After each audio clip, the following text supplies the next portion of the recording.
Hey guys, and welcome to the NGS Heroic Division. We're getting started right away, heading into draft with Blue and the Beta Males taking on Solid School.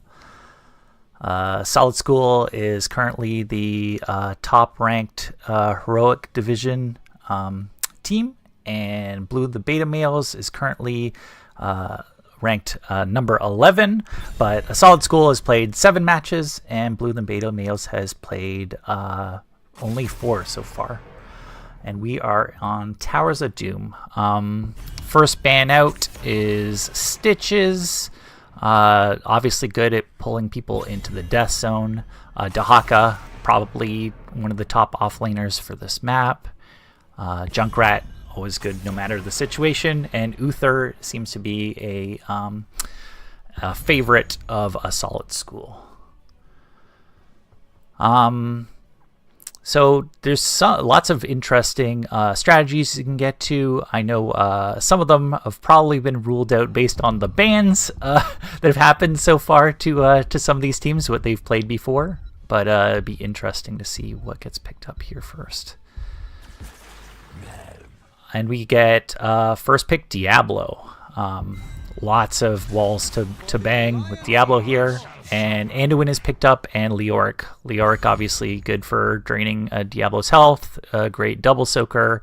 Anduin provides the option for some sort of light bomb combination if they want to go with something like a Genji or that sort of thing. Obviously pairs well with Asanya, but they've gone a Leoric this time. Let's see what Solid School picks up in response. The hunt is on. And it's Oriole and Lunara. Oriole's gotten a lot of buffs recently, regenerates energy pretty quickly. Lunara is actually, this is one of her better maps. Provides vision, especially going from mid to bot, and is a very good mana or energy battery for Ariel. And we see the Sergeant Hammer ban. I think a Solid School has played Sergeant Hammer 3 times so far this season. So definitely a good one if you don't think you're going to be able to get to the back line. And then there's the Tychus ban for the Diablo.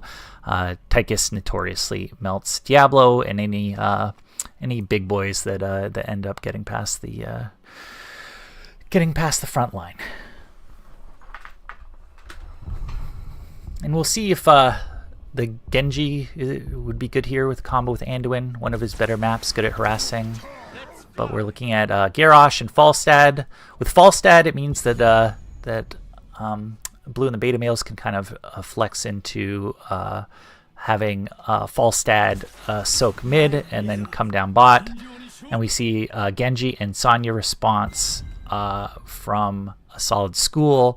They've got a ton of dive potential between Diablo, Sonya, and Genji into the backline. I guess it'll just be about how well Garrosh is about protecting the backline. And they've got a lot of disengage tools between Garrosh, between Falstad Gust.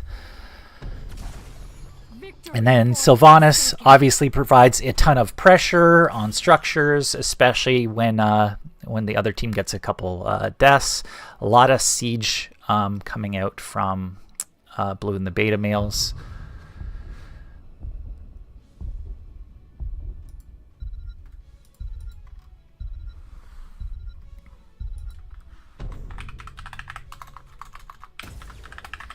And we will be going into our game.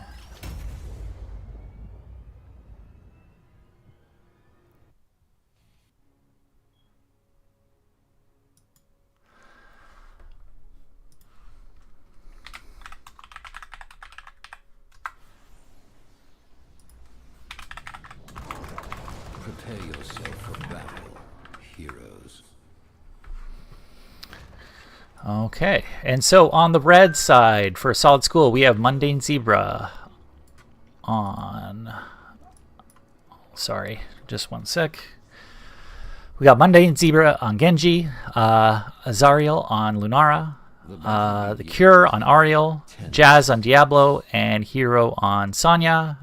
for blue in the beta males. We have McGiblets on Garrosh, Falstad for Eternally Blue, Sylvanas for Canny, Anduin for Kal-El, and Leoric for Linehouse.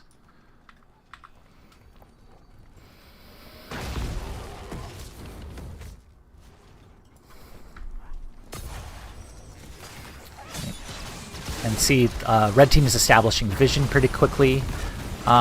They probably won't be able to clear generally as fast as blue and the beta males, but they'll definitely have a lot of gank potential for the top lane.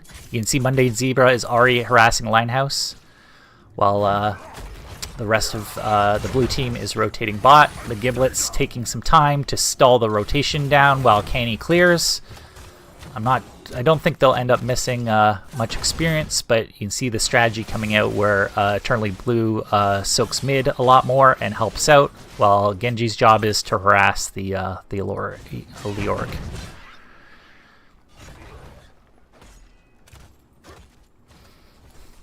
And both teams start taking their early camps. Like I said, Lunar is pretty good on this map because the vision is great, especially if you're expecting any kind of ganks. They can see the Giblets come in. Leoric takes first death top due to the constant harassment from that Genji. But down below, Jazz gets taken out early. Mundane Zebra looks to clean up on that camp, but there's still 4 people down here. Both teams are pretty low, but oh, Gibbs gets taken down. It is a bloodbath right now, but blue ends up taking the camp. Hero decides better of not joining from mid, being low health right now, but yeah, decently equal trades between both teams right now. And Hero's taking some good damage from Linehouse after that death, while blue flies top to help with the soak and might be able to catch Hero here. Didn't expect the fly in, didn't see it, and great pick off from blue there, while the rest of the blue team takes this camp. Jazz looks to invade with the Genji. It will be a 4-on-4 here. Linehouse comes from the back, but blue is very low right now, the blue team. And normally the Falstad could fly in, but the Falstad just flew in for that gank. The Giblets is using all of his armor right now, but eventually gets taken out. Linehouse steps on the camp, and now the camp will start helping.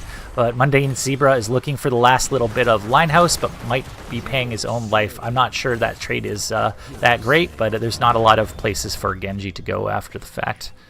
And now they're using blue, which they hope might be a better matchup between these offlaners, especially while Genji's not here.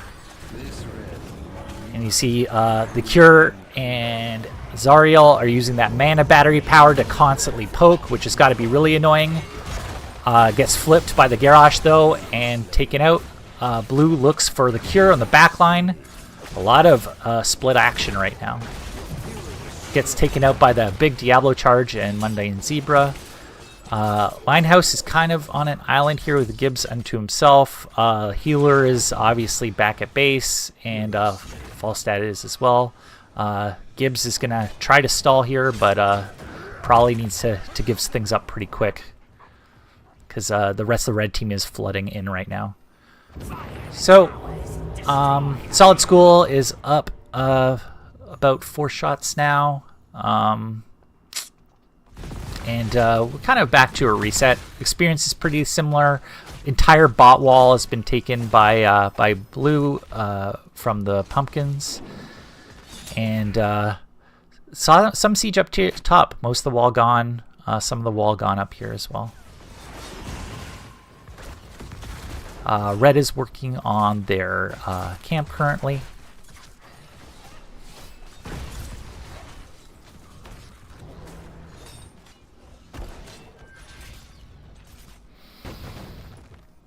Let's take a look down bot. You see Genji looking for ganks as well. And they're looking for Mundane Zebra here. Tried the flip on to Genji, but Genji's notoriously mobile. And this is one of the good parts about Lunara against the Garrosh. Lunara provides pretty consistent slow against Garrosh, and Garrosh gets poked down pretty well, especially when he's slowed. It's hard for him to get in unless he pops Unstoppable early and then goes for a flip. The altars rise again.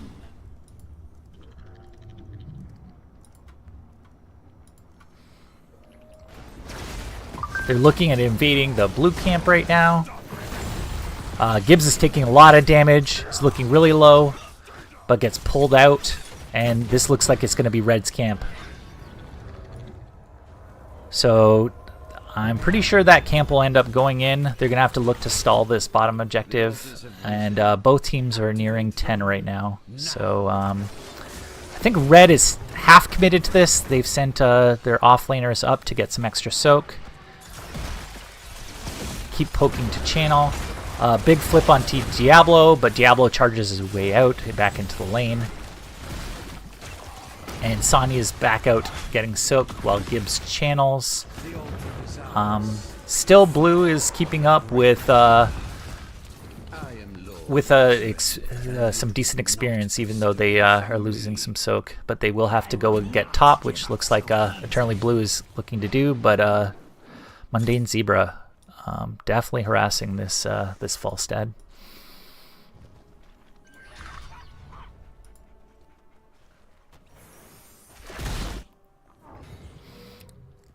See, Red is using their vision, making sure that they're not getting invaded, and they are certainly spending a lot of time on Blue's side of the map. They're looking for Eternally Blue, manages to get out. Maybe. Oh, big gust. Slain. The hunted, now the hunter. Sick gust. Obviously, these teams know each other. Some salty language in the chat.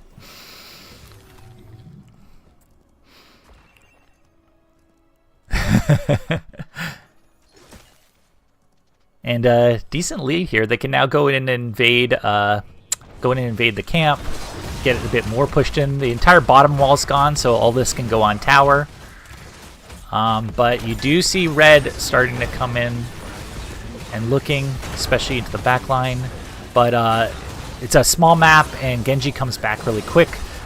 Canny gets thrown over by Gibbs, but still gets taken down. Gibbs goes next. Oh, Gibbs out at 5 health, 4 health. But all that poison, and that is a full team white. Looks like the pumpkins did go in bottom, but they didn't take out the full tower, and this is going to be both of the objectives for the red team. They'll go in and invade and maybe do some push. Split off. Lanes are very much pushed in, and a solid school is going to have 13 advantage for a while here.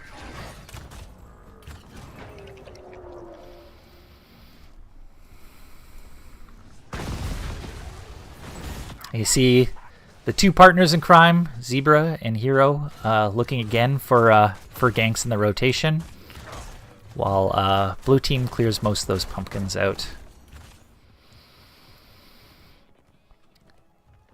And now they're looking for a way to take that 13 advantage. You can see the vision is coming in pretty handy to see where the rotations are. They looked at Linehouse, but nothing happening so far. And blue and beta males are just looking to get their 13 talents, but red engages, and looks like 13s finally pop in. But quite a bit of damage out onto the blue team there. And so now we're kind of in a waiting state. Might look for a gank in rotation here. You see the vision go out. They're looking for Mundane Zebra again mid. But again, Genji's hyper mobile. It's kind of a tough gank a lot of the time. Though Gibbs does have the taunt, and there's a lot of ways, including the Silva arrow, that can make it so that it's very hard for him to use abilities and get out.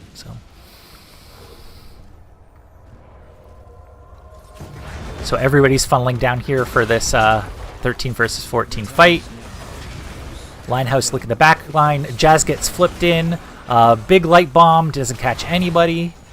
Jazz is still stuck inside of that entomb, but is healing back up a ton, and they're just running at that back line. Linehouse goes down. That is a 3-man wipe. So pretty big differential, especially when red team get 16s here pretty soon. Genji's just going on some camp clear, and Sonya's back to lane. And yeah, it's going to be rough, but there is a lot of soak potential for blue and the beta males, especially with the global from Falstad.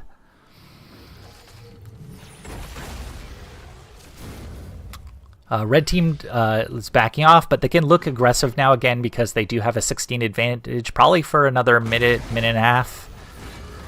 Big charge in and a flip on a Jazz. Light bomb, but the Oriole stasis stops that, and they've used that a couple times as a counter. Blue is busy top, the Falstad clearing a camp, and might be able to join otherwise, but I don't think this is the fight they want to take. This is definitely a fight that a Solid School wants to take right now with the 16 advantage, and they're using that 16 advantage for that camp. So about a level and a half experience, probably another 30 seconds or so that they can look for a pick. Flip over onto Gibbs, and yeah, that Lunara is definitely causing a lot of havoc for the Garrosh. They're looking for a leap maybe, but yeah, it doesn't look like they're going to get it before 16. But now they have the bottom tower down. They can start pushing in camps as soon as they're back up.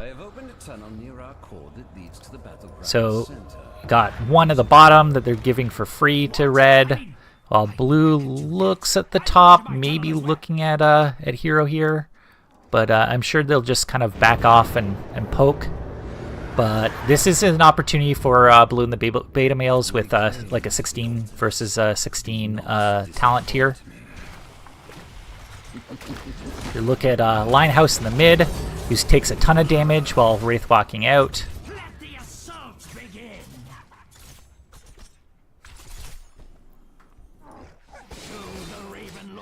Now they're going back down to try to take this tower back. But the red team gets there first. And now we'll probably sit here in the bottom for a while until a camp comes up, unless there is another gank.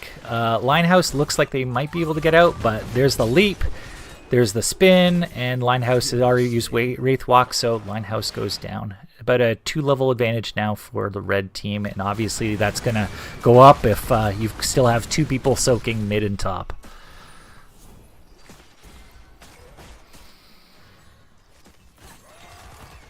While they're looking for a 4v3 down here, blue, or at least to retake that tower, but think better of it. Blue is going back to do some soaking, and Kenny's just down here to help pressure in case the red team leaves.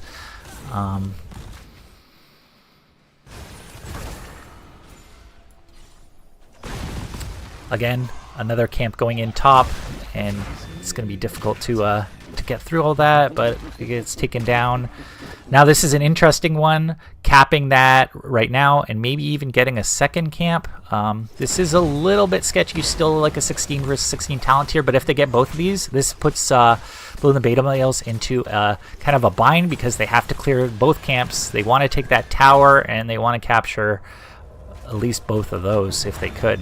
But it looks like they're going to trade 1 for 1 and look to take that tower back, while the red team escorts 6 pumpkins down the bottom here. And Falstad got taken out by the leap and the Genji up top. And this is going to be rough. Gibbs is going to have to stand here, make sure none of these pumpkins get through. Looks like they have a decent shot of it. And this is 1, 2, 3, 4, 5. I believe that should be it. GG for Solid School takes game 1 on Towers of Doom.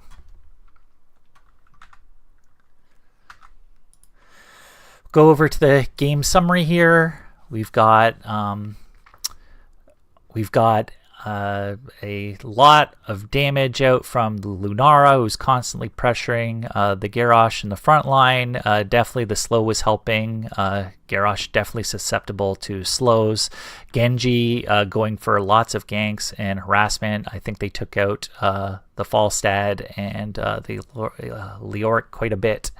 And yeah, definitely a solid comp from Solid School.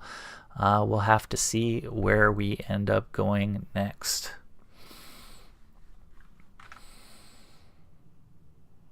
We'll just go back to the map view. I will change this so that day 1, and I will leave that game. And we'll see where we're heading to next. Obviously, best of 3. And so far banned are Dragonshire,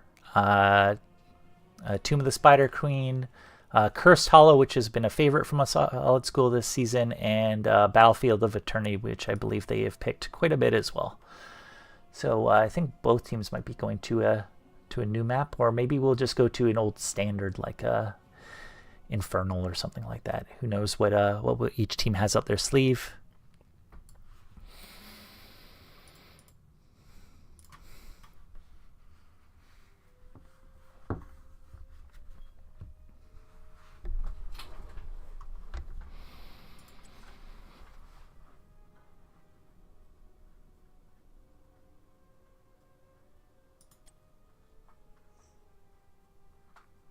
And it looks like we're going to Garden.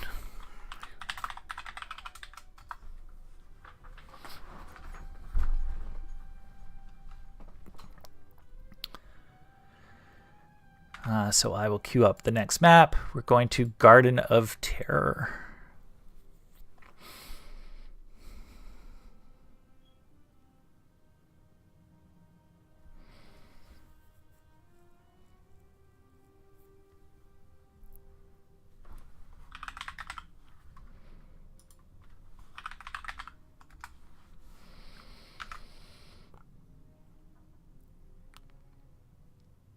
So we're going to, Garden of Terror. And then it was picked by a Solid School.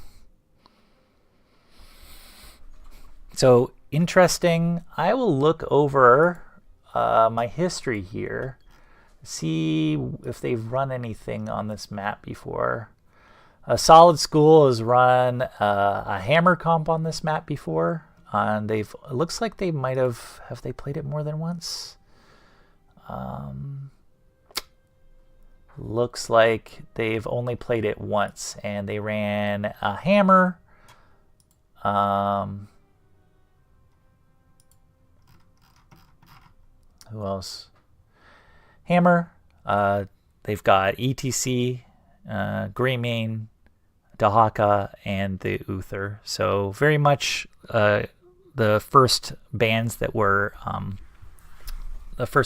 made in the first game might come back this game if they run kind of a similar comp, but it looked like to be a strong siege comp with a hammer and a Greymane last time a Solid School played on this map. Well, I don't believe that Blue and the Beta Males has played on this map this season, so we'll see if they pull out something spicy.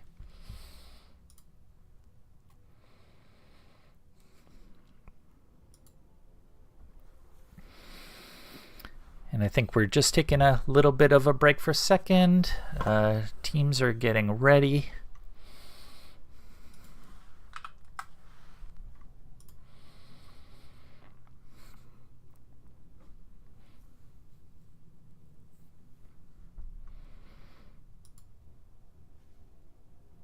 In terms of points,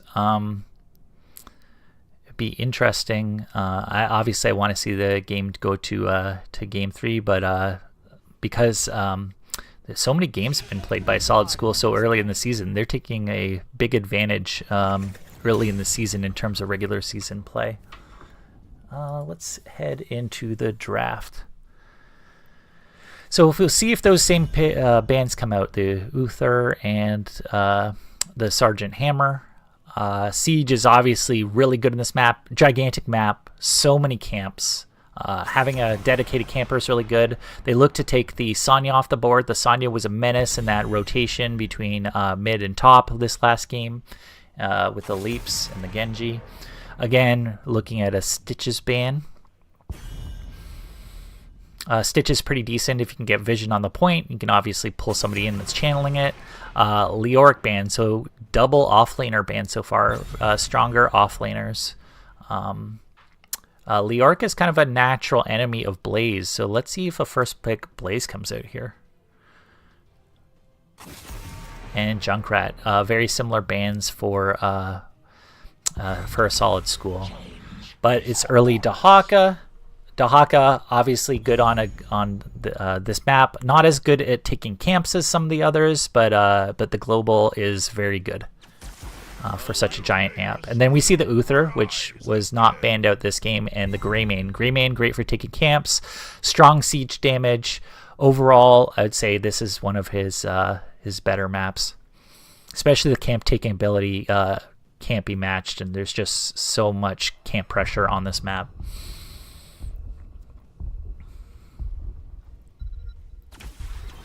We see the Vala and Ariel. So again, another mana battery energy battery for Ariel. So Canny currently assigned to the Vala. Be interesting. There's a lot of poke that Vala can do. Is susceptible to dive, especially against like a Greymane or something like that. So they need something up front that's going to counter the Greymane. We see a Diablo ban from a solid school. And then there's the Hammer ban. So they didn't forget about the Hammer.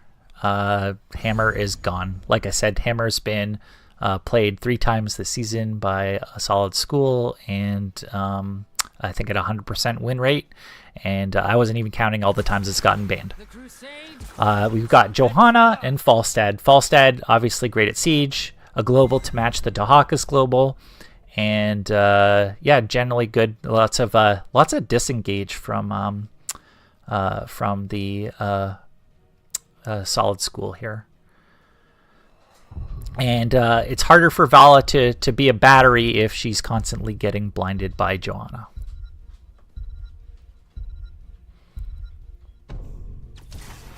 And we see a Mei and a Hogger. So we got a triple front line here. The Hogger is very, very good at taking down camps. And Mei, one of the better, I would say, clears for a tank in the game, but does suffer with getting any kind of engage. So probably looking for Dahaka and Hogger to engage a little bit more. But the Malthael comes out, and yeah, the Malthael is going to be an interesting one. There's a lot of bodies on the front line, and I mean, Malthael is going to have fun. We'll see if it's if we go for some spicy ults here or something on Malthael. I'd like to see that. Like a Divine Shield Malthael into that front line sounds pretty scary. And then we have on a solid school, we have Azariel on Greymane, we have the Cure on Uther, we have Hero on the Malthael, we have Jazz on the Johanna, and we've got Mundane Zebra on the Falstad.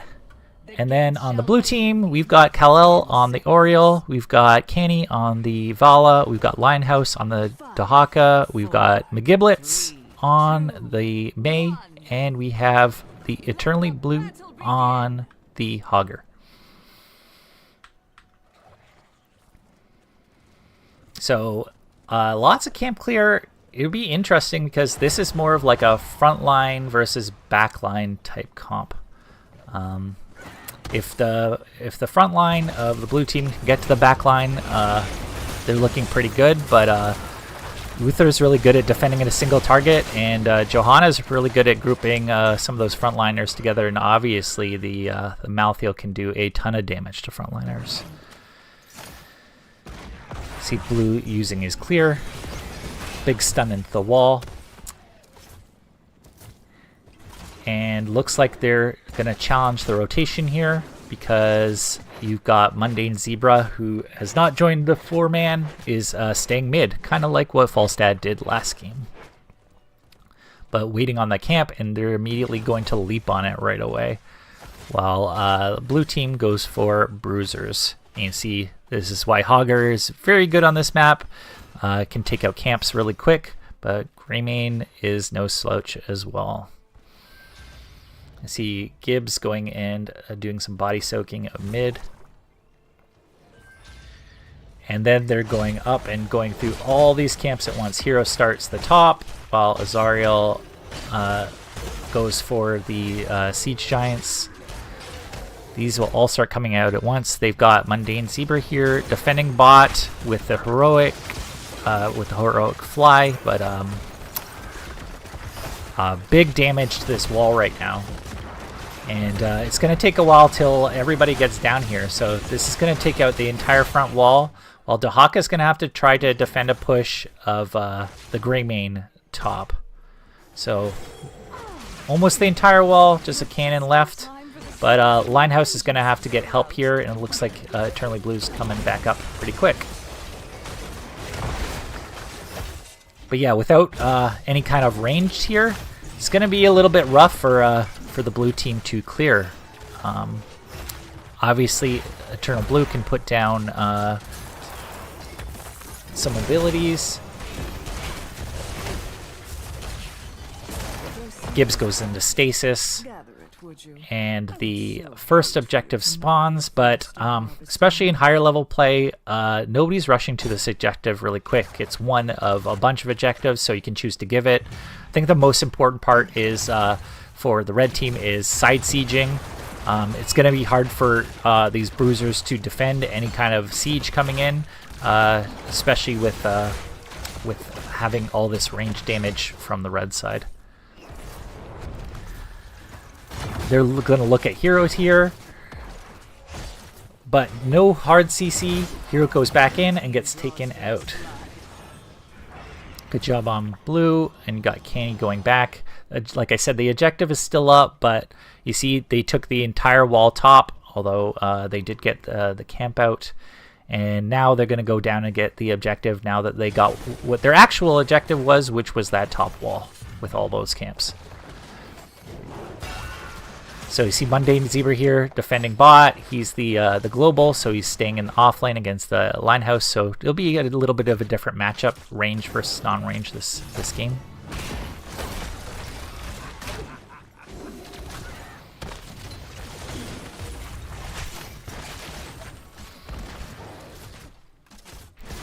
Up here up top, typically, especially later on, the Falstad does really well into this matchup as long as he doesn't get tongued. It can poke down that Dahaka really quick. And now the race back down to bottom happens again. Getting those camps out. Sometimes you want to time it right before the objective, but like I said, the objective isn't the #1 thing on this map. You do want to. Oh, here's the invade from the blue team. Does press the red team off, but they are all in there together. Obviously, it helps being stacked for the Ariel. Big damage on the Vala, and that's really bad for the blue team. Everybody's getting CC'd together, and that's definitely helping Hero do a ton of damage. Eternally Blue is behind his team. Looks like we'll get taken down here. Gibbs looking to see if he can do anything, but you've got 3 people taken out during that. And Dahaka got taken out top at the same time too. So big opportunity top right now while Gibbs looks to defend. But yeah, red team's at level 10 already and can basically do what they want. They can force the objective. They could force one of these forts, or they can invade down here. They have all the options in the world. You're not going to see blue team trying to channel right now because they will lose that fight if it is even numbers. Blue team looks to take their camp. Red team will use the objective and decides to use their 10s to take a free objective, so they only need one more. Canny looking to stall, but doesn't have an opportunity there. Meanwhile, Mundane Zebra has been busy sieging top. And 4 top, so it looks like they're trying to force with 10, but might have to back out relatively soon. There's 10s for the blue team. Blue team is still spread out across the map. You still have Eternally Blue defending mid, so they won't be able to take an even talent fight up there under their own fort, but they will be able to stabilize the game. A new seed is set to sprout. And we have blue team looking again to use their abilities for the to invade this camp. Canny is getting chunked in the back line. Got a tongue onto Mundane Zebra, but Zebra dashes away. Looks like blue team can still take this camp. Big tongue right there, but there's the invulnerable, and red is way too low. Doesn't really have a sustain healer, so they're just going to have to deal with taking these camp away. And unfortunately for them, a lot of them weren't allowed to back because the camp was hitting them while they were trying to channel their back. So that gives blue and the beta males opportunity to get their first objective. But for that, I think they're going to end up losing top. Red is looking very good at knowing where and when to siege. And like I said, they have a lot of siege potential between them. They might even look to invade this camp down here. Meanwhile, blue team is looking bot, but to not as great effect. They definitely don't have the same siege potential with the Vala as the Greymane and the Falstad. And that's a lot of pressure top right now. So your global line house will probably head up there, and we'll have to clear everything out. While it's 13 advantage right now for a solid school, which is a massive advantage. You got Jazz here looking to invade, knows that he has an advantage, but still waiting on the rest of the team. And red team can probably get this objective and have a unequal fight if they all show up together and don't engage early or don't get engaged on early. So you see Falstad making sure to siege bot, and looks like it's possible that blue team might be giving this. They're going to look for stalls, but most of their stalls will be on the Mei here. Linehouse gets chunked, especially by Hero here.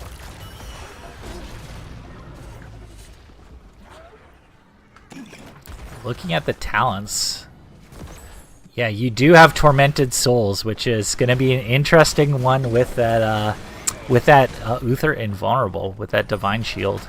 So big siege here right now. They are on even talents, but there's a push into the backline from the Falstad, and they dive all over the Ariel and then onto Gibbs. So big advantage right now. Whoa, and then a massive ult from Eternally Blue takes out the Malthael as well. So really good, a good job by blue there. And this should probably mean all forts by the time this is done, but especially with the quick rotation bot by a solid school.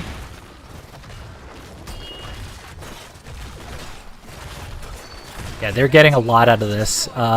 And by the time this is over, they'll have a 16 advantage and probably a level and a half lead. So really good start. Opening up a giant map like this is really good, especially when siege is such a big thing. But the game is not over, and obviously we'll probably see some fights near 16 here, if not sooner. Malthael down here looking to take out and defend this camp while the rest of the team is taking out this camp. The Falstad is pushing out that top lane a bit.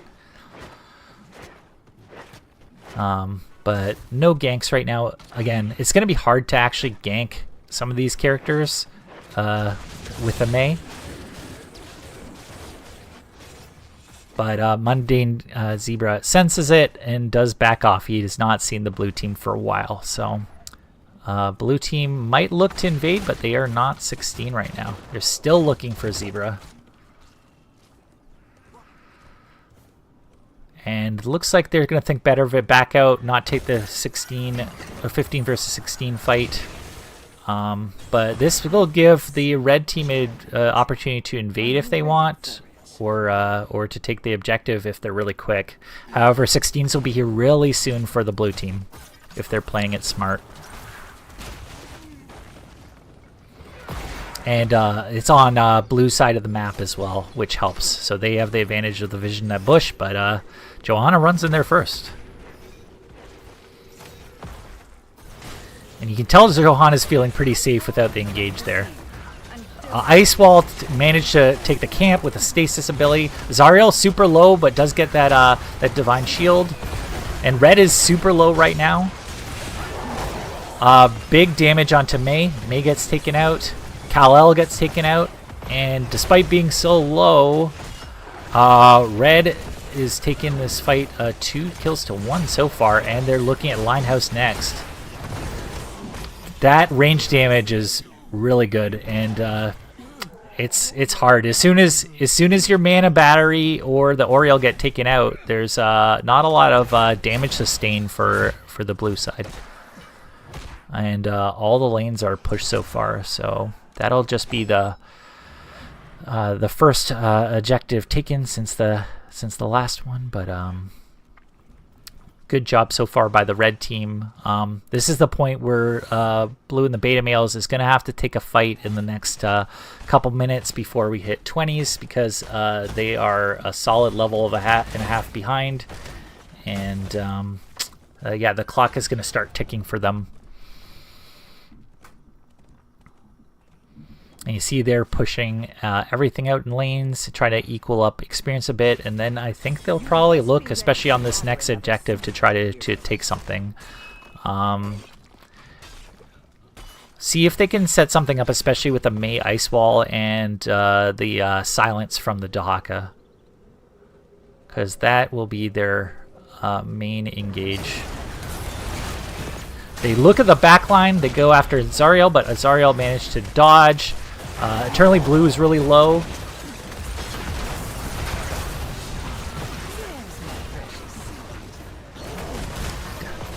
Greymane dives on the backline. Big gust onto the backline too.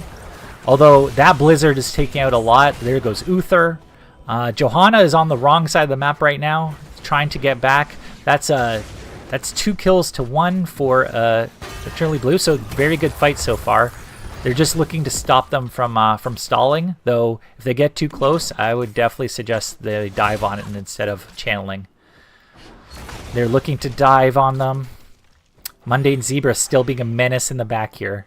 Wrong side of the map, might look to fly, but like I said, there is not a lot of hard CC for Mundane Zebra. Canny will have the advantage of the Vala run speed and does take down Mundane Zebra. Meanwhile, bot has been pushing this entire time. It's going to take the wall. As soon as red gets back up, they will be 20, and it's possible that both teams are going to be 20 before this next objective. Blue gets the objective. Obviously, they get the Garden Giants. And if red gets it, they're only 2 out of 3. So it is possible that red can give it if they want to in clear lanes. However, I'm not so sure that they want to do that, considering it's on their side of the map.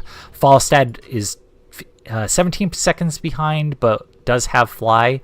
So this might be a position where red tries to de-siege and then stalls and waits for that Falstad. Up top, Hero just blew his ult. Linehouse looking up top, and this battle between them, but almost gets out. Looks like Hero takes him down. Big siege damage bottom in the meantime. Blue team is looking. Now they know that that everybody can be up, and Mundane Zebra probably flew, but there's a long way back to their core, and a big gust. Canny gets taken out, and now Gibbs and Internally Blue are running for their lives. See if Blue still has a decent spin in them. Gibbs is getting really low, but gets taken out, and Blue managed to survive. That's a 4-man wipe, which is going to give the red team a lot of time to siege. They do have a gray main, which they can send on the core. They're going to have this Falstad. By the time most of the blue team is back up, Falstad will have the gust available. Blue is doing a lot of damage to that Johanna. Takes out the Johanna. No control. And that's about as much as you could hope for from that. But still, the gray main is taking a ton of damage. They're going all in for this core. There's the gust on the Linehouse. And the Divine Shield on the gray main. And that is GG for a solid school.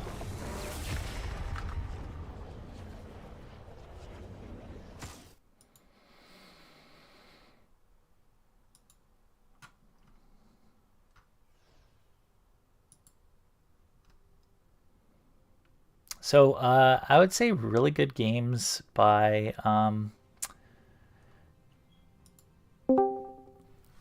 really good games by each one of these teams. I'm just going to see if we're going to have an interview. Just give me 1 second here.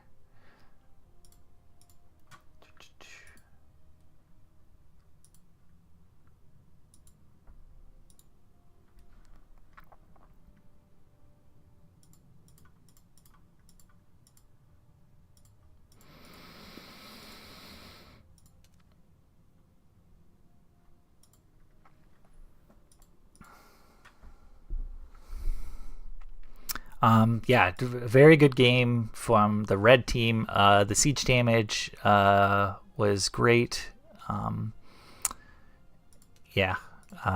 then the blue team just was going to have trouble, especially engaging with the May, and allowed the gray main, especially when got the Divine Shield into the backline, and the Falstad could basically do whatever he wanted as long as he didn't get tongued or stunned by that Hogger. So it was a really good performance by the top team right now in a solid school.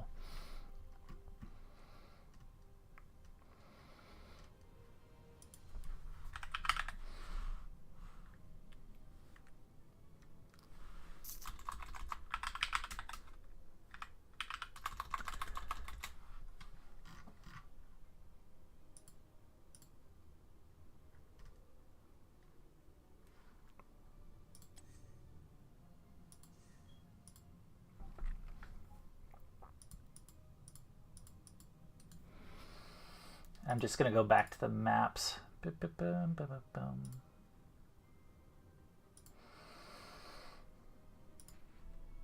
So solid school, 2-0 win.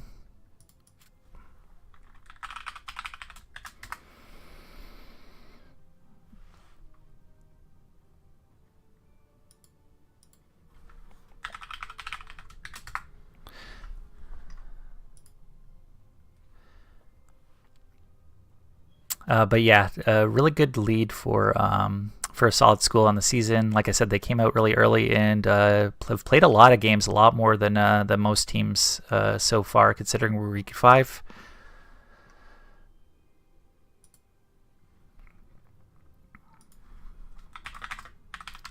Looks like we will get an interview. Hey, how's it going? I'm good. How are you, buddy? Pretty good, man. So you guys took a 2-0, not your first this season. Seems like your team is doing pretty well. What did you think of the series, and what were you prepping for in terms of Blue and the Beta Males? I mean, the kind of the big thing about blue and the beta males is they like to do some pick comps, some cheese comps. I don't want to, put all of their what the fuck how do I say it? I don't want to put all their strats out there, but they like to do stuff that will catch you off guard. Yep.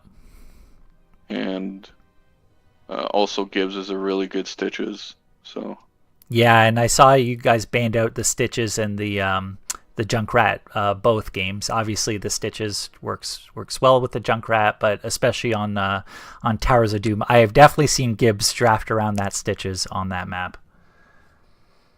Yeah, I think he has accepted his role as a stitches main. I would love to accept that role. It is long overdue for him. And it seemed in that first game you guys did a really good job about controlling the mid-top. You were on their side of the map a lot, ganking that Leoric and the Falstad when the Falstad was looking to help. How did that comp feel? You had a lot of dive in that comp. Is that what you were going for? Yeah, absolutely. I mean, as soon as you see a Falstad, you want to pick something like Genji or Zeratul or something that will just be in his face and make it hard for him to abuse his global. Right. And that's really what you want to do, is you want to make him uncomfortable in the whole game. So that's what I was doing. And then they did a few mistakes where they grouped really hard. Yep. Which was pretty bad into the leap. I'm sure that you saw that a few times. Yep. And yeah, it was hard for them to reestablish like vision or control the map, especially with the Lunara vision, and you guys were constantly pressing them on their side when you got an advantage. So yeah, I mean, we honestly fucked it up a little bit, just because like technically we should have had Lunara and all those guys pressure bot lane like way harder, but they kept trying to go mid to try to help for some reason, and it wasn't really paying off for us. Right. But yeah, you guys took a pretty dominant victory on that map, and then you guys moved on to Garden of Terror. And so it looked like you wanted to go especially like high siege damage with that comp. Was that the strategy? Not really. I mean, we've been picking Uther Greymane like every time that we can. Mm-hmm. It's really not a secret anymore. Like I think Uther is super overpowered, and he also enables Greymane to be a very strong hero because he can just be invulnerable, which is just the dumbest thing in the game. So, I mean, we just pick it because they're a strong duo, and then we just kind of try to enable that in team fights, and they're really good. Uther's really good at taking camps, which is just a plus. I mean, yeah, and that map is certainly a lot about map pressure and about taking camps quickly and about clearing and getting to space. So yeah, it was a good job on you guys. I did notice that you did pick the Malthael last, and seemed like it was a counter pick into that triple front line, especially that May, which was going to be a rough matchup for them. It felt like, because they did not have a lot of hard CC or engage with the May pick. Is that kind of how it felt when you're playing it? No.